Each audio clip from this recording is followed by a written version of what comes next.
I buried my husband yesterday. This morning his children walked into my house, threw a stack of legal documents onto my table, and demanded, "We want every dollar, every property, every asset." At first I thought grief had made them cruel. Then I discovered the papers they wanted me to sign should never have existed. That was the moment I realized my husband's death wasn't the beginning of the nightmare.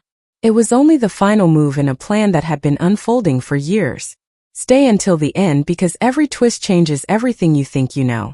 And if you enjoy original mystery dramas like this, don't forget to subscribe and turn on notifications. My name is Iris Kong. I'm 38 years old, and for most of my career, I worked as a forensic document restoration specialist. My days were spent examining damaged contracts, faded handwritten journals, burned legal records, and old documents that other people considered beyond saving. My work required patience, precision, and a willingness to question what everyone else accepted as truth. My husband, Malcolm, used to tease me about it. He always said, "If the world ever ends, you'll probably trust a piece of paper before you'll trust another human being." I would laugh every time. Looking back now, I wish he had been wrong. For 12 years, Malcolm and I built a quiet life together. We owned a comfortable home outside the city, traveled whenever our schedules allowed, and never tried to impress anyone. Malcolm managed a successful logistics company alongside his longtime business partner, Vesper Hale. I rarely involved myself in their business because Malcolm preferred separating work from family. At the time I thought that was healthy. I had no idea that decision would leave me completely unprepared. Everything changed on a rainy Thursday morning. Malcolm had flown overseas for an international business conference 3 days earlier. Around 6 in the morning my phone rang. It wasn't Malcolm. It was someone from the conference organizing committee. Their voice sounded calm, rehearsed, almost detached. They informed me that Malcolm had collapsed shortly after finishing a private business meeting. Emergency responders arrived quickly, but despite every effort, he was pronounced dead before reaching the hospital. I don't remember much after that. I remember dropping my coffee mug. I remember sitting on the kitchen floor. I remember staring at the wall while the silence inside the house somehow became louder than any sound I had ever heard. The following days disappeared into paperwork, flights, phone calls, condolences, and funeral arrangements. Friends filled our house. Neighbors brought food. Family members hugged me while saying things they hoped would help. Nothing helped. By the time the funeral ended, I felt emotionally exhausted. I believed the hardest part was over. I couldn't have been more wrong. The very next morning, I heard a knock at my front door. Standing outside were Malcolm's 2 adult children from his first marriage. Camden, 32, wore an expensive black suit that still looked freshly pressed from the funeral. His younger sister, Alora, stood beside him with her arms folded tightly across her chest. Neither of them smiled. Neither of them hugged me. Neither of them asked how I was doing. Without waiting for an invitation, Camden stepped inside. Alora followed. They walked directly into my living room, as if they had already decided the house belonged to them. I closed the front door and quietly asked, "Is everything all right?" Camden placed a thick folder onto my dining table. His expression never changed. Then he looked directly at me and spoke a sentence that would replay in my mind for months afterward. "We want every dollar, every property, every asset." For several seconds I honestly believed I had misunderstood him. I stared at both of them, expecting one of them to explain. No one did. Instead, Alora added, "Dad promised everything would stay in the family." I frowned. "I am family." She looked away. Camden slowly opened the folder. Inside were professionally prepared legal documents, trust agreements, property transfer forms, financial schedules. Several pages already contained Malcolm's signature. Camden slid the paperwork across the table toward me. "Dad signed these years ago." I picked up the first page. At first glance, everything looked legitimate. The formatting matched standard legal documents. The signatures appeared authentic. The dates seemed reasonable. But something immediately bothered me. Not the words. Not the signatures. The paper.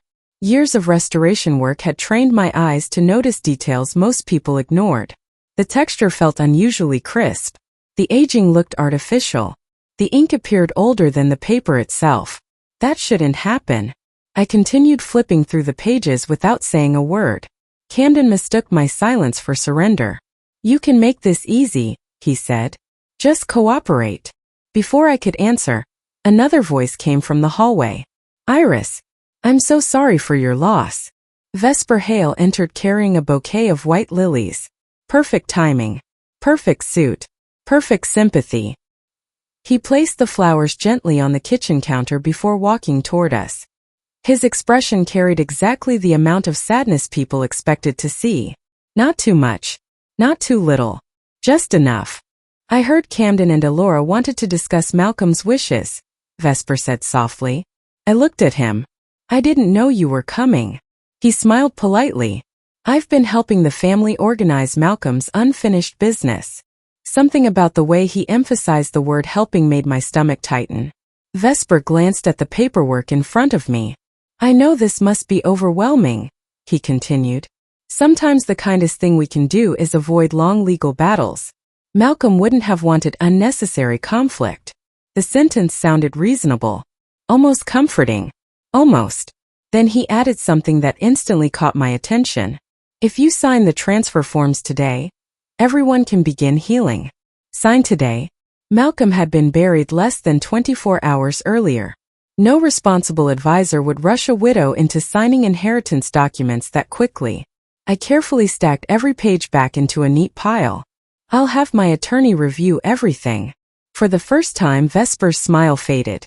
Only for a fraction of a second. Most people would never have noticed. I did. Camden immediately protested. "Why complicate this?" "Because that's what Malcolm would have expected me to do." Silence filled the room. Vesper recovered first. "Of course," he replied smoothly. "Take whatever time you need." But his eyes told a different story. As the three of them prepared to leave, I watched Vesper pick up one sheet that had accidentally slipped onto the floor. Instead of looking at the printed words, he inspected the page itself before placing it back into the folder. It was such a small movement. Almost invisible. Yet something about it felt strangely familiar. He wasn't checking the document. He was checking the paper. The front door closed behind them. I remained alone in the living room. The folder still sat on my dining table. Outside, rain began falling again. I slowly picked up the first agreement one more time. Then I ran my fingertips across the surface. People could forge signatures. People could forge dates. People could even forge witnesses. But paper. Paper always carried its own history. And for the first time since Malcolm's death, I stopped grieving long enough to ask a terrifying question. What if my husband's death wasn't the first crime? What if it was only the event that allowed a much bigger plan to begin? The moment Camden, Elora, and Vesper left my house, I locked every door. Then I carried the folder into my home office. I wasn't looking for answers anymore. I was looking for mistakes. People often assume forged documents fail because the signature looks fake. That isn't true. Professional forgers spend years perfecting signatures. The mistakes usually appear somewhere else. In the paper. In the ink. In the printer. In the details nobody thinks to examine.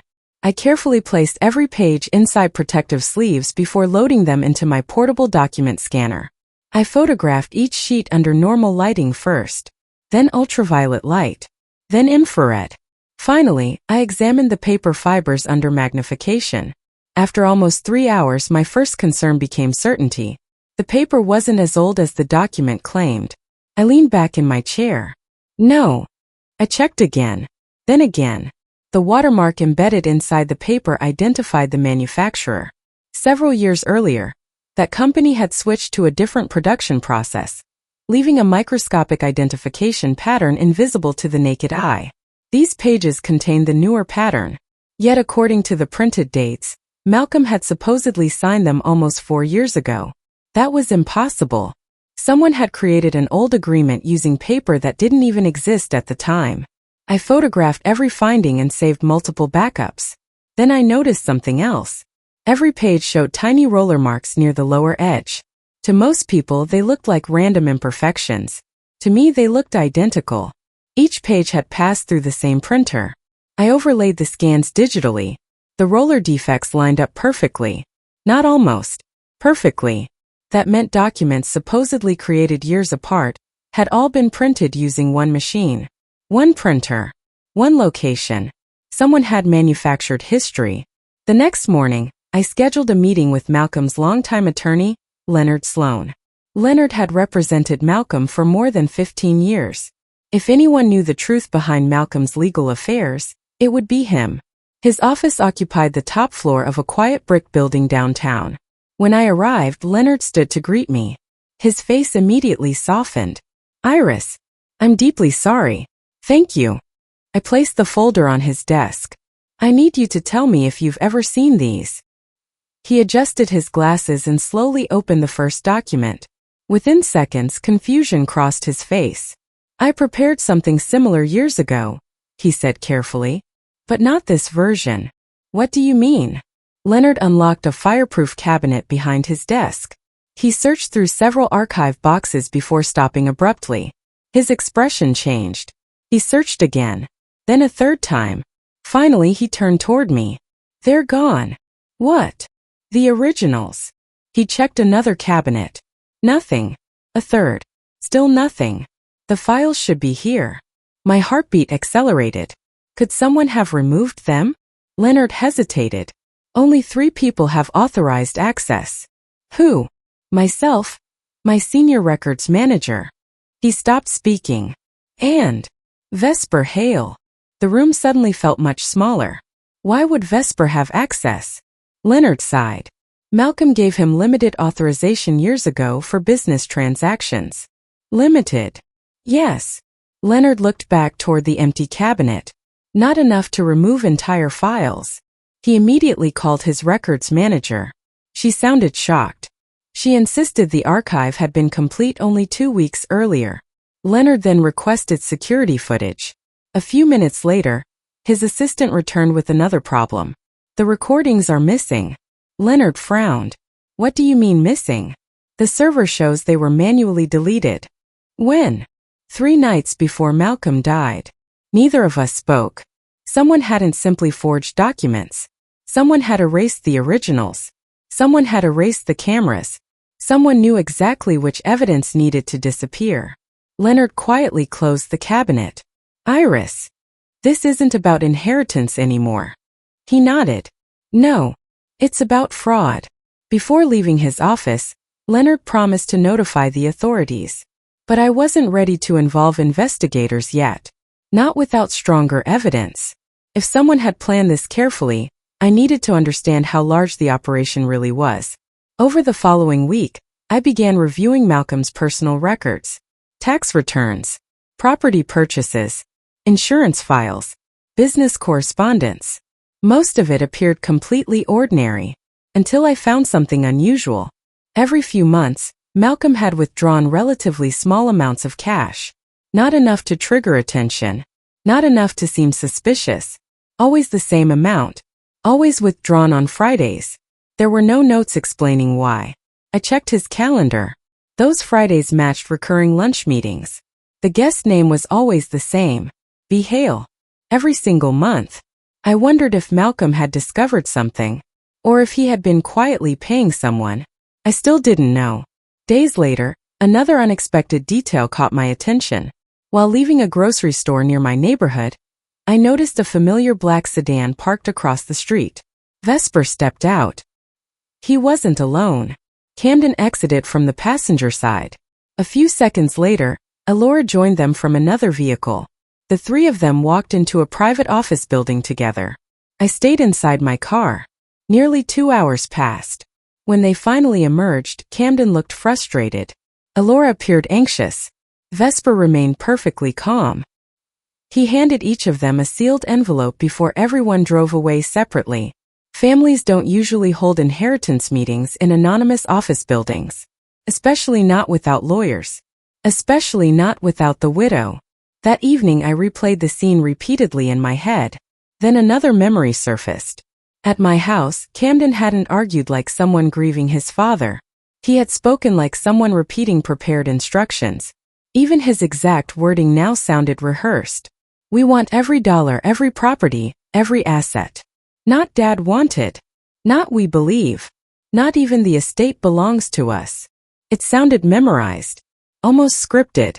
For the first time, I began wondering whether Malcolm's children were making their own decisions at all, or whether someone else had been writing every line for them long before Malcolm died.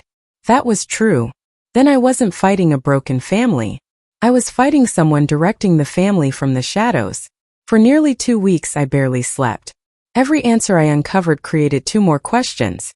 The forged documents, the missing originals, the erased security footage, the secret meetings between Vesper and Malcolm's children. None of it proved who was responsible. It only proved that someone had spent years building something much larger than a simple inheritance dispute. I stopped focusing on what people were saying. Instead, I focused on what Malcolm had left behind. Not his bank accounts, not his investments, his habits. Malcolm wasn't sentimental, but he was organized. He kept every tool in the same drawer, every receipt inside labeled folders, every travel notebook dated and stored in chronological order. If he had suspected something before he died, I believed he would have left traces somewhere. The problem was finding them. One Saturday morning, I drove to a small workshop Malcolm owned outside the city. It had once been an old machine repair garage before he converted it into a personal workspace.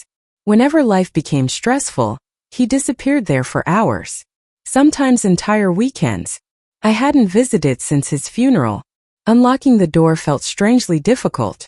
The familiar scent of wood, machine oil and coffee still lingered inside. Everything remained exactly as he had left it. His workbench, his notebooks, half-finished projects. Even his old jacket still hung beside the entrance. For several minutes I simply stood there. Grief returned without warning. I almost left. Instead, I forced myself to continue searching. Cabinets, shelves, storage boxes. Nothing. Everything appeared ordinary. Then I noticed something unusual. One of Malcolm's travel camera bags sat underneath a metal shelf. That made no sense. He never stored photography equipment in the workshop. Curious, I picked it up. It felt heavier than expected. Inside wasn't a camera. Instead, I found a compact digital audio recorder. The battery was completely dead. Dust covered the buttons. It had clearly been hidden there for quite some time. I hurried home and connected it to my computer. For several anxious minutes, nothing happened. Then the recovery software detected dozens of audio files. My pulse quickened. The earliest recordings were almost 2 years old. Most lasted only a minute or 2. At first they sounded like personal reminders, meeting schedules, travel notes, business ideas. But gradually the tone changed. Malcolm sounded different, more cautious, more serious. One recording immediately caught my attention.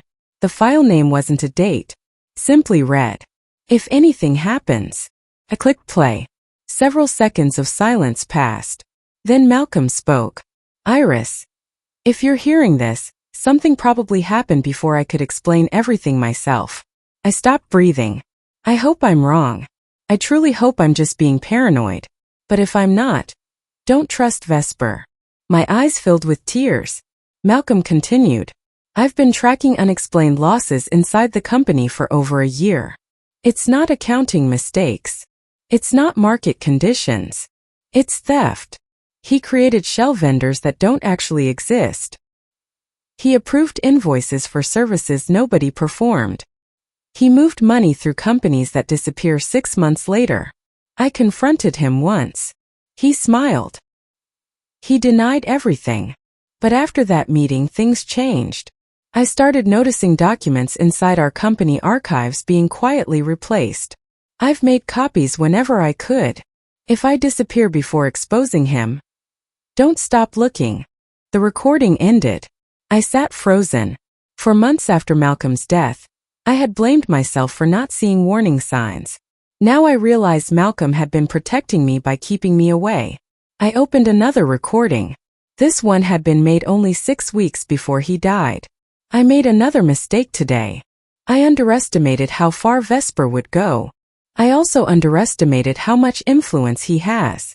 There are people helping him. I don't know all their names yet. I only know this isn't one dishonest executive. It's a network. I listened to every remaining file. Near the end, one recording completely changed my understanding of Malcolm's children. I don't think Camden and Elora know they're being manipulated.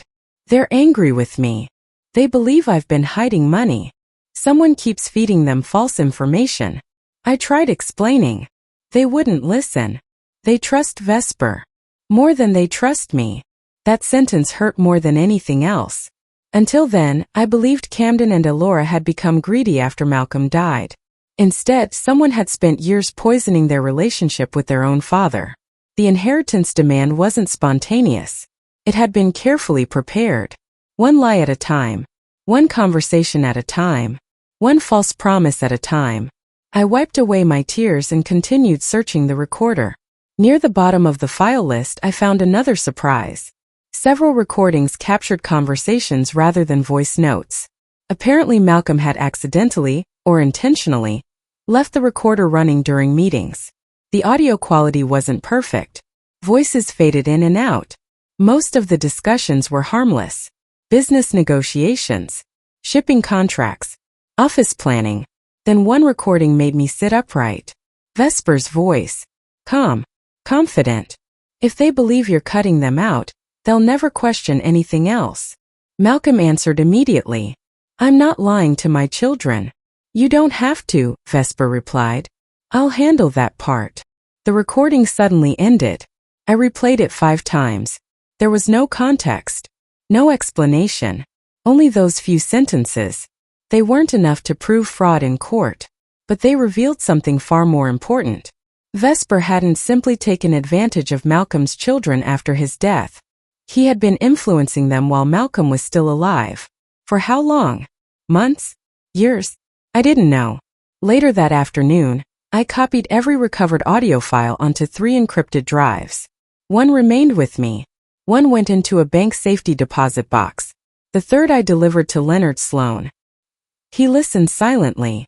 When the recordings ended, he removed his glasses. Iris. What? These explain motive. But they don't prove the documents were forged by Vesper. I know.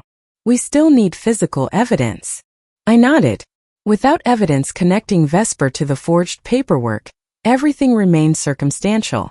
The recordings explained why Malcolm had become suspicious. They explained why Camden and Elora had turned against him. They even explained why Vesper wanted control over the estate. But they still didn't explain where the fake documents had been created, or who had actually produced them. 3 days later, while organizing Malcolm's remaining business correspondence in my office, someone knocked on my front door. I wasn't expecting visitors. Standing outside was a man wearing a faded delivery company uniform. He looked nervous. He held a baseball cap tightly in both hands. Mrs. Kong. Yes. My name is Nolan Briggs. I think. He swallowed hard before finishing the sentence. I think I saw something before your husband died that you're going to want to hear. For a moment I simply stared at the man standing on my porch. He looked exhausted. Not physically. Emotionally. His delivery uniform was clean but worn from years of work. His truck was parked along the curb with the company logo still displayed on the side. He didn't look like someone trying to sell me a story. He looked like someone who had spent weeks arguing with his own conscience. I'm Iris, I finally said. What is this about? He glanced over his shoulder before answering. My name is Nolan Briggs. I used to make commercial deliveries to Hale Logistics. The moment he mentioned Vesper's company, every instinct inside me sharpened. Please come inside. Once we were seated at the dining table, Nolan refused the coffee I offered. His hands shook slightly. I almost didn't come, he admitted. I kept telling myself it wasn't my business. What changed? He lowered his eyes. I saw your husband's obituary. I realized he wasn't going to tell anyone. Silence settled between us. Then Nolan slowly reached into his backpack and placed a small envelope on the table. I've been carrying this around for months. Inside were several printed photographs. At first glance, they looked ordinary. Cardboard boxes stacked inside a warehouse. Industrial shelving. Large printers. Nothing unusual. Then I looked closer. The boxes weren't shipping supplies. They contained blank legal forms. Thousands of them. Many already carried signatures. Blank pages. Real signatures. No completed agreements. No typed information. Just signatures waiting to be attached to future documents. I looked up at Nolan. Where were these taken? Inside one of Vesper Hale's private storage buildings. My heart skipped. Why were you taking photographs? I wasn't supposed to. He took a deep breath. I'll explain. Months before Malcolm died, Nolan had been assigned a regular delivery route supplying office materials to one of Vesper's privately leased warehouses outside the city. According to the paperwork, the building stored archived business records. Nothing unusual. One afternoon, while unloading heavy boxes near the loading dock, Nolan accidentally hit a stack of storage containers with his pallet jack. Several boxes fell open. Documents scattered across the concrete floor. He immediately began picking everything up. That's when he realized something wasn't right. I thought they were contracts, Nolan said. But they were empty. Empty. The signatures were already there. No names. No numbers. No property descriptions. Just signed pages. Before he could finish cleaning the mess, Vesper entered the warehouse. According to Nolan, he had never seen anyone become angry so quickly. He wasn't upset about the boxes. He was upset because I'd seen the papers. What happened next? He ordered everyone else to leave. And then he warned me never to discuss what I'd seen. Nolan hesitated. I quit the following morning. You quit over one conversation? He nodded. It wasn't just the warning. It was his face. I've delivered to hundreds of businesses. I know what angry looks like. That wasn't anger. It was fear. Before resigning, Nolan returned one final time to collect personal belongings from his delivery vehicle. The warehouse loading door had been left partially open. Curiosity got the better of him. He quietly stepped inside. Using his phone, he snapped several photographs before leaving forever. I deleted them later, he said. I frowned. But these? I recovered them from cloud backup after I heard Malcolm died. I carefully studied each image. One photograph showed several industrial laser printers. Another revealed shelves filled with specialty legal paper. A third captured metal cabinets containing official seals and embossed stamps from multiple companies. Everything needed to manufacture convincing legal documents. One final photograph froze me in place. Mounted on a wall was a whiteboard. Most of the writing had been erased. Only a few words remained visible. Replace originals. Archive complete. Transfer phase. No dates. No names. Just 3 short phrases. I immediately contacted Leonard. He arrived within 30 minutes. The moment he saw the photographs, his expression hardened. This is enough to request emergency action.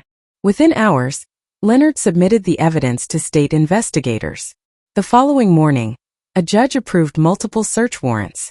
I wasn't allowed anywhere near the operation, so I waited. Every passing hour felt endless. Late that evening, Leonard finally called. His voice sounded completely different. They found it. What? Everything. Investigators entered the warehouse expecting a few questionable records. Instead, they uncovered an entire forgery operation. Rows of commercial printers, high-security paper, corporate seals, blank notarized forms, thousands of fabricated contracts involving dozens of unrelated companies. It wasn't just Malcolm's estate. It wasn't even just Vesper's business. The warehouse supplied fraudulent legal paperwork across multiple industries. Investigators worked through the night cataloging evidence. By sunrise, trucks were carrying away hundreds of sealed evidence boxes. News helicopters circled overhead. Television stations reported a major financial crimes investigation. For the first time since Malcolm died, I felt hope. Then Leonard called again. This isn't over. What happened? Vesper issued a public statement. I turned on the television. Every news channel carried the same press conference. Vesper stood behind a podium wearing a dark suit. He looked calm, confident, completely in control. I am shocked by today's discoveries, he announced. I had absolutely no knowledge of these illegal activities. My stomach tightened. Then he delivered the lie I never expected. I believe certain members of Malcolm's family may have been responsible. He wasn't accusing me. He wasn't accusing himself. He was blaming Camden and Alora. He claimed Malcolm's own children had secretly forged inheritance documents after their father's death. He presented himself as another victim, another grieving friend, another innocent businessman. I stared at the television in disbelief. Even after investigators found an entire counterfeit document factory connected to his warehouse, he still believed he could escape. But Vesper had overlooked one critical fact. Fraud can hide inside paperwork. Lies can hide inside speeches. Fear can hide behind confidence. People can even hide behind other people. But eventually, someone always tells the truth. And I had a feeling that person was about to be much closer to Vesper than he ever imagined. The morning after Vesper's press conference, every major news outlet carried the same headline. Business executive denies involvement in massive fraud case. His statement was polished, carefully rehearsed. He sounded less like a suspect and more like someone offering condolences to the public. For a few hours I worried people would believe him. Then my phone rang. It was Leonard. They're talking. Who? Camden and Alora. I drove straight to the Financial Crimes Investigation Division. The building buzzed with reporters gathered outside, hoping someone would make a statement. Inside, investigators moved quickly between interview rooms carrying stacks of evidence. Leonard met me near the reception area. They've been separated, he explained. Neither of them knows what the other is saying. Did they ask for me? He nodded. Camden did. An investigator led me into a quiet conference room. Camden looked nothing like the confident man who had walked into my house demanding everything Malcolm owned. His expensive suit was wrinkled. Dark circles surrounded his eyes. He stood as I entered. For several seconds neither of us spoke. Finally he whispered, "I'm sorry." I said nothing. He continued anyway. "I thought Dad lied to us. I thought he wanted to erase us from his life." I folded my arms. "Who told you that?" Camden closed his eyes. "Vesper." The answer came without hesitation. He started saying it years ago. At first it was little things. He'd tell us Dad was changing. He'd say Dad had new priorities. He'd ask why Dad never talked about the future with us. Camden laughed bitterly. I never realized every conversation pushed us a little further away from him. He described how Vesper slowly built trust over several years. There were no dramatic accusations in the beginning, only carefully planted doubts. A comment after a business dinner, a casual conversation after a holiday gathering, a quiet warning during lunch, one lie at a time. By the time Malcolm noticed the damage, Camden already believed Vesper more than his own father. Then came the forged documents. Vesper showed us copies months before Dad died. Camden lowered his head. He said Dad had already signed everything. He told us not to confront him. He said Dad wanted to avoid emotional arguments. I asked the question that had haunted me since the day after the funeral. Who came up with that sentence? Camden looked confused. What sentence? We want every dollar, every property, every asset. His face changed immediately. A mixture of embarrassment and realization spread across it. Vesper. He made us practice it. He said those exact words would force you to negotiate. The room fell silent. So I had been right. It wasn't grief speaking that morning. It wasn't even greed. It was a script. In another interview room, Alora was telling investigators almost the same story. Without knowing Camden had already confessed. She described private meetings held inside rented office space. She explained how Vesper coached them before every conversation with me. He even instructed them how long to pause after making demands, how to respond if I cried, how to pressure me into signing quickly. Every detail had been planned. The investigators compared both interviews. Every timeline matched. Every location matched. Every meeting matched. Neither sibling realized they had independently destroyed Vesper's entire defense. But the investigation wasn't finished. Forensic accountants spent the next several days examining records recovered from the warehouse. The results stunned everyone. The forged inheritance documents were only one small piece of a much larger criminal operation. Vesper had created dozens of shell companies. Money disappeared through fake consulting firms. Property ownership quietly shifted between corporations that existed only on paper. False contracts justified millions of dollars in unauthorized transfers. Every forged legal document served the same purpose. Not to steal directly, to create confusion. Because while families fought over estates, business partners argued over contracts, companies battled ownership disputes, no one noticed where the money actually went. Conflict wasn't an unfortunate consequence. Conflict was the strategy. If people spent years fighting each other in court, they stopped looking for the person quietly taking everything in the background. That person was Vesper. Investigators trace financial transfers across multiple countries. Luxury apartments, vacation homes, private investment accounts, rare artwork, classic cars. Nearly every expensive purchase connected back to money that never legally belonged to him. 1 week later, Vesper was formally charged with fraud, conspiracy, organized financial crime, evidence tampering, and large-scale document forgery. He appeared before the court wearing the same confident expression he always carried. It didn't last. The prosecution presented warehouse photographs, recovered accounting records, printer analysis, document restoration reports, digital communication logs, Malcolm's audio recordings, and finally, the testimony of Camden and Elora. Vesper listened without expression until Camden repeated one sentence under oath. "You taught us what to say after Dad died." For the first time since I had met him, Vesper looked frightened. His attorneys requested several recesses. None changed the outcome. The judge ordered him held without bail while the investigation expanded. As reporters surrounded the courthouse, Camden approached me outside. "I don't expect forgiveness," he said quietly. "You don't owe me anything." I studied his face. He looked like someone finally seeing the damage after years of walking through smoke. I believed someone who benefited from our anger. His voice cracked. And I never asked why. Elora joined us a few moments later. She handed me a small envelope. Inside was a handwritten birthday card Malcolm had mailed to her almost a year earlier. It had never been opened. The return address had been crossed out. Another address had been written over it. Someone had intercepted the letter before it reached her. Someone had made sure she never read her father's words. I didn't need anyone to tell me who that someone was. At that moment I realized something important. Vesper hadn't stolen Malcolm's money first. He had stolen his family. Everything else came afterward. And somehow, that felt like the greatest crime of all.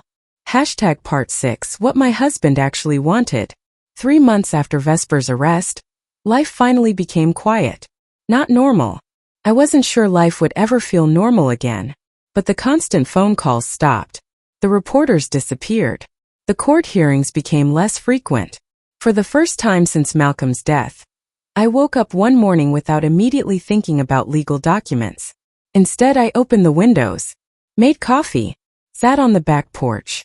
The silence no longer felt unbearable. It felt earned. The criminal investigation continued for months. Every week seemed to uncover another victim. Small businesses, former partners, families fighting over inheritances they never realized had been manipulated. Investigators eventually linked Vesper's organization to fraudulent transactions spanning nearly 7 years. The warehouse we discovered wasn't even the only one. Authorities located 2 additional facilities operating under different company names. Each contained printers, counterfeit corporate seals, blank contracts, and thousands of archived forged documents. What began as a dispute over Malcolm's estate had exposed one of the largest document fraud operations in the region. Several of Vesper's associates accepted plea agreements. Others chose trial. None escaped accountability. The evidence was simply too overwhelming. One afternoon, Leonard called and asked me to meet him at his office. "I found something," he said. "It isn't part of the criminal case." When I arrived, a small sealed envelope rested on his desk. My name appeared on the front in Malcolm's handwriting. Leonard smiled gently. Malcolm left instructions. He wanted this delivered only after every investigation involving his estate had been completed. My hands trembled as I opened it. Inside was a handwritten letter. No legal language. No financial instructions. Just Malcolm's words. He wrote that he had spent months wondering whether he should tell me everything. He admitted he kept many secrets because he feared exposing me to people willing to destroy lives for money. He apologized for making that decision alone. Then I reached the final page. There was another surprise. Malcolm had quietly rewritten his estate plan shortly before leaving for his final business trip. Not because he wanted to disinherit anyone. Quite the opposite. He wanted to prevent anyone from using his wealth to divide the people he loved. Instead of allowing endless arguments over every dollar, Malcolm directed that a significant portion of his estate establish a scholarship fund for students studying forensic document examination and financial fraud prevention. His reasoning made me smile through tears. He wrote, "If people had understood how easily truth can be rewritten on paper, maybe fewer families would lose everything." The remaining assets were divided fairly according to his legitimate will. The court officially rejected every forged inheritance document. Our home remained mine. Not because I defeated someone, because it had always been intended that way. Several weeks later, Camden and Alora asked if we could meet. We chose a quiet cafe Malcolm used to love. The atmosphere felt awkward at first. No one knew where to begin. Finally, Alora slid something across the table. It was a photo album. Inside were dozens of family pictures Malcolm had collected over the years. Many included Camden and Alora as children, birthday parties, school plays, camping trips, graduations. "He kept every picture," Alora whispered. I thought he stopped caring. I gently closed the album. "He never stopped." Camden looked down at his coffee. "We lost years believing someone else's version of our father. There was nothing I could say to erase that pain. Some losses cannot be repaired. They can only be acknowledged." Before leaving, Camden looked at me. "I know trust doesn't come back overnight." "I know. But if you're willing." He hesitated. "I'd like to know the woman Dad loved enough to trust with everything." For the first time since Malcolm died, I smiled without forcing it. I think he would have wanted that. Months later, the criminal trial finally ended. Vesper Hale was convicted on every major count brought against him. Fraud, criminal conspiracy, evidence tampering, large-scale document forgery, financial theft. His sentence guaranteed he would spend decades behind bars. Nearly everything he had purchased with stolen money was confiscated. Luxury homes, investment portfolios, vehicles, artwork, private accounts. The empire he spent years building disappeared faster than it had been created. Ironically, the only documents that ultimately destroyed him were the ones he believed nobody would ever examine closely. The scholarship Malcolm envisioned officially opened the following year. Its first class included students from families who had survived financial fraud. Watching those young investigators begin careers dedicated to protecting the truth felt like the ending Malcolm would have chosen himself. As for me, I returned to restoring damaged documents. Only now, every page I examined reminded me that evidence survives longer than deception. People forget. Memories fade. Stories change. But the truth leaves marks. Someone only has to care enough to find them. Looking back, I understand something I couldn't see while living through it. The greatest inheritance Malcolm left behind was never the house, never the savings, never the investments. It was the courage to keep searching for the truth even after everyone else accepted the easiest lie. And that changed the rest of my life. Thank you for staying with me until the end of this journey. If this story kept you guessing and you enjoyed every twist, please like this video, subscribe to the channel, and turn on notifications so you won't miss the next original story. I'd love to know your thoughts in the comments. What would you have done if you were standing in my place the day after Malcolm's funeral?